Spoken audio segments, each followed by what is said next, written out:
So na day tay gi-estimate nga project karon kabusing no, mao ni karon ato ang hinahinayan og estimate. So mao ni ang design no nga finish good mao na siya So padayon ng tadri kabusing mao na nito ang gitrabaho karon para mahuman niya to ang estimate sa project para mapasa day nato ni siya. So ingani ta mag-estimate magmano-mano lang, so ato lang nang gisulat tapos gamit ang mga calculator na to, gamit ato ang mga sukat ug drawing para masakto gid siya kung unsang materialis. So isa ka unit din so mo to ang design niya.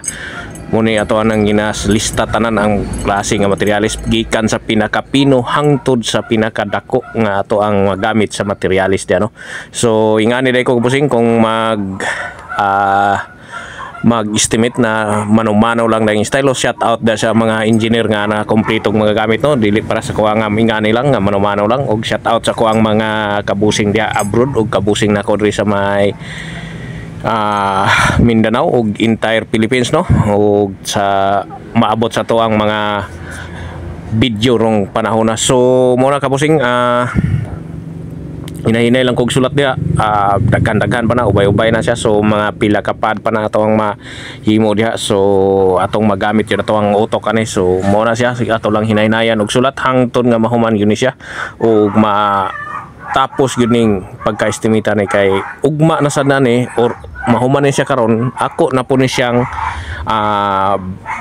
ikambas ang materialis kung pila na karon ang presyo, kay para makita na to ang presyo sa materialis pag estimate na to sakto gid siya, dili kita makulangan na ba. So pundo panid ato ang gamiton diha. So karon panglista sa nato ni tanang materialis ug unsay magamit sa usa ka construction, kay ani man gini ato ang pag-estimate nga mano-mano. So muna kabusing no, padayon lang ta.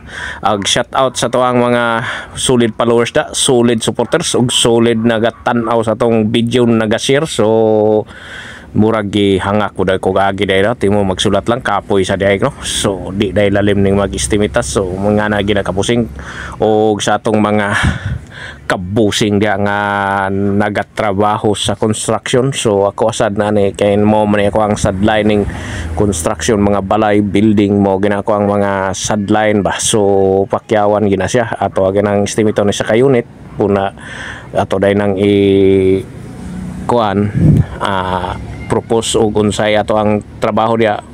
Unya ato ang mga kabusing dia nga nagpatrabaho kailangan po ma-satisfy para ato ang agi ganahan po na sila. So padayon lang ta kabusing og di lang kay nato ni siya tas-on nga video kay wa pa man po ni mahuman kay dugay magini mahuman ni dagan man tag isa kadlaw ni magsulat pa sa to mga materials or estimate ani. So kani kabusing partial pa ni nga sulat ni pag-finalize ni dito na ni pag-finalize computer type na nako ni siya unya ipasa na ni sa tagya.